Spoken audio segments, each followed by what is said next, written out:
नमस्कार। आज फिर एक दो छोटे किस्से लेके आया हूँ अपने ही जीवन से जुड़ी हुई। हम 2004 में मुंबई आए थे 16 अक्टूबर को सपत्नी पत्नी के साथ, और ये तय करके आए थे कि अब अभिनेता बनना है, हिंदी सिनेमा में काम करना है तो मुंबई चलते हैं। मालूम था लड़ाई लंबी है, वक्त बहुत लगेगा, तो हमने तैयारी कर रखी थी पहले से। पत्नी को बोला था कि तुम बीएड कर लो ताकि शुरुआती में तुम कहीं टीचर की नौकरी कर लेना, और मुझे तो पता नहीं मेरा क्या होगा, कितना समय लगेगा। तो उतने दिन घर चलाने के लिए कोई तो एक कमाने वाला चाहिए, तो पत्नी ने बीएड कर लिया था और हम मुंबई आ गए। मुंबई आते हम शुरुआत के 2 महीने अपने दोस्त के घर पे रहे। भानु नाम है उसका, मेरा बैचमेट है भानु उदय। और हम अपने लिए घर खोजते रहे। फिर हमारे बजट के लिहाज से एक कांदीवली वेस्ट में एक छोटा सा घर मिल गया, जहां हम लोग आ गए, शिफ्ट हो गए। 2 महीने बाद फिर शुरू हुई बात नौकरी, पत्नी की नौकरी खोजनी है। तो क्लासिफाइड अखबारों में आते हैं ना, सो उसमें खोजते थे हम लोग टीचर्स की वैकेंसी कहाँ है, और पढ़ते थे। अब हमें करना उस इलाके में जहाँ हम रह रहे हैं, कांदीवली, मलाड, अंधेरी। अब टाउन में नहीं जा सकते या दूर, तो निकले नहीं, कहीं वैकेंसी मिलती नहीं थी। तो हमने बोला, बायोडाटा मेरी पत्नी बना के रखी थी, तो मैं बोला यार एक काम करो, तुम बायोडाटा बना ली हो तो जितने अंधेरी मलाड के स्कूल्स हैं ना हमारे आसपास, जहाँ हम चाहते हैं, कन्वीनियंट है, वहाँ चल के हम बायोडाटा दे आते हैं। वो बोली ऐसे कैसे दे दोगे, वैकेंसी निकली नहीं है और कैसे ऐसे दे दोगे, कोलकाता से आई हैं तो वो दरबार जाने नहीं देंगे, या मतलब क्या कहेंगे लोग, वैकेंसी है नहीं, क्यों आए कौन। बोले क्या हो जाएगा, क्या होगा, ज़्यादा से ज़्यादा ये तो नहीं बोलेंगे ना कि यू आर अंडर अरेस्ट, आप अंदर आए कैसे, चलिए जी आप गिरफ्तार होते हैं, अब चलिए थाने, तो चलते हैं ना। बोली तुम, मुझे नहीं मालूम, तुम अजीब आदमी हो। मैं बोला अरे प्रयास करने में क्या गया है, होगा होगा, नहीं होगा क्या कर लेंगे, पकड़ लेंगे, जान मार देंगे, चलो। तो गए हम लोग एक मलाड के गोरेगांव के स्कूल में, बड़े स्कूल में, और हमने दरवान पूछा क्या है, गार्ड ने बोला नहीं रिसेप्शन पे मिलना है, कुछ जानकारी लेनी है, यहाँ लिख दो। चले गए, मैं नहीं गया, वो गई थी, मैं बाहर खड़ा था। रिसेप्शन पे ये बोलना है उसको मत बताना बायोडाटा, उसको बोलना कि मुझे रिसेप्शन से कुछ इन्फॉर्मेशन लेनी है। अंदर गई और उन्होंने बोला भाई एक बायोडाटा है, मैं टीचर की नौकरी खोज रही हूँ।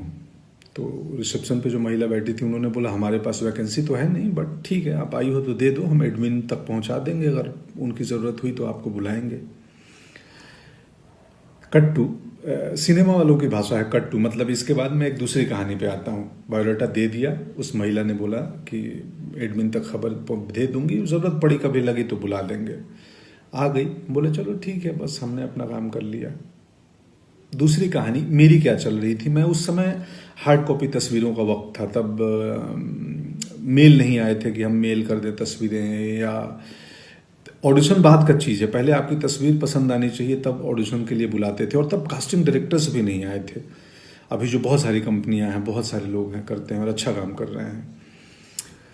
तो हम जाके, उस वक्त कास्टिंग डायरेक्टर नहीं होते थे, तो डायरेक्टर का कोई एसोसिएट डायरेक्टर या असिस्टेंट या प्रोडक्शन के लोग भी कास्टिंग कर लेते थे।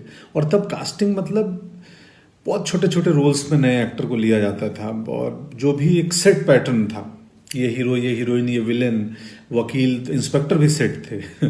तो 2004-5 की बात है ये। तो मैं जाता था दफ्तर में, दरवान रोक दे कहीं बड़ी कंपनी, किसी फिल्म ऑफिस में गया, तो मैं बोलता था कि यार मेरे को, बोला किसने बुलाया है, मैं बुलाया नहीं, मेरे को ईश्वर जी भेजे हैं कि वो राहुल, रवि, जो भी नाम है उस एसोसिएट की, उनसे मिलना है, ईश्वर जी भेजे हैं। बोला अच्छा।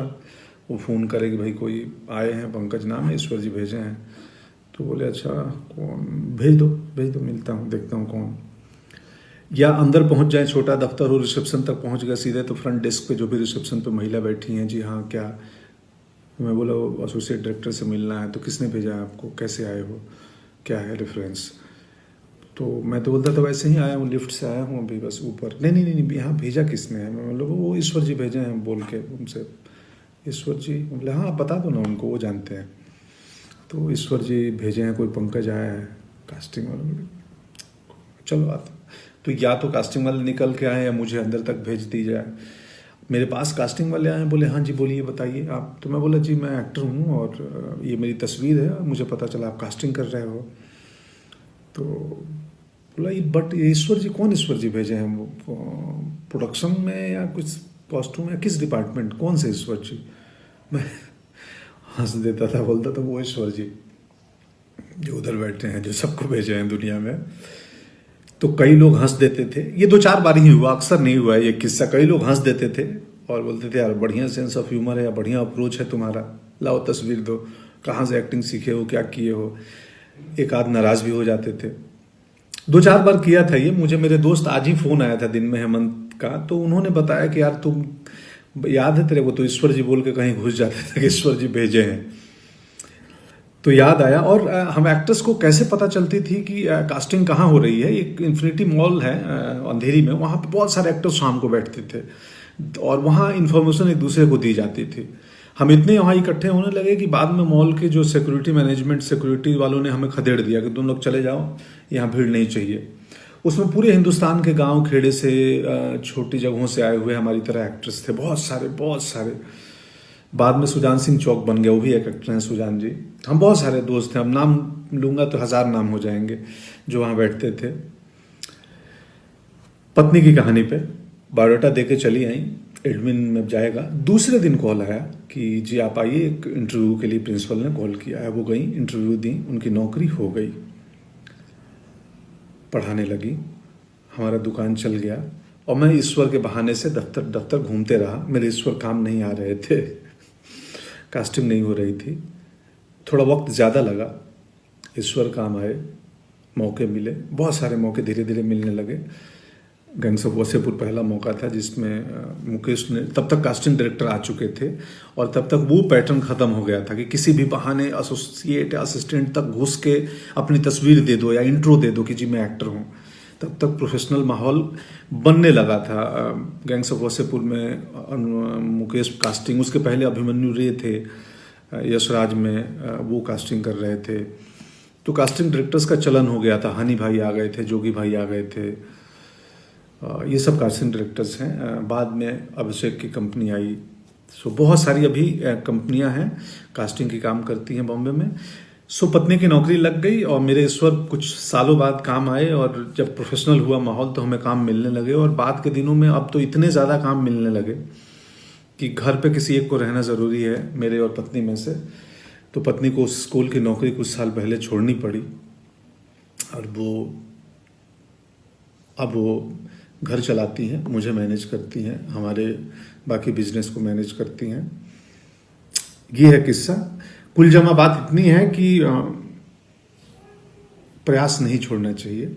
हम किसान परिवार से आए हैं। किसान एक बीज डालता है ज़मीन में और डालने के बाद उसको मिट्टी से ढक देता है। उसको मालूम है कि इसमें वक्त लगेगा। मेरा काम है फेवरेबल कंडीशन देना, इसको वक्त पे पानी देना, वक्त पे धूप देना, खाद देना, आसपास घास आ गए, कचरा आ गया, सफाई करना। ये एक दिन पौधा बनेगा और फिर फैलाएंगे। इसमें धीरज बहुत बड़ी चीज़ होती है। आप जिंदगी में जो काम करना चाहते हो, कोई भी काम छोटा नहीं है, कुछ भी, मतलब आप किसानी में भी कमाल कर सकते हैं, आप कहीं पे भी कर सकते हैं। खैर, शुक्रिया, आज का किस्सा इतना ही। Thank you so much.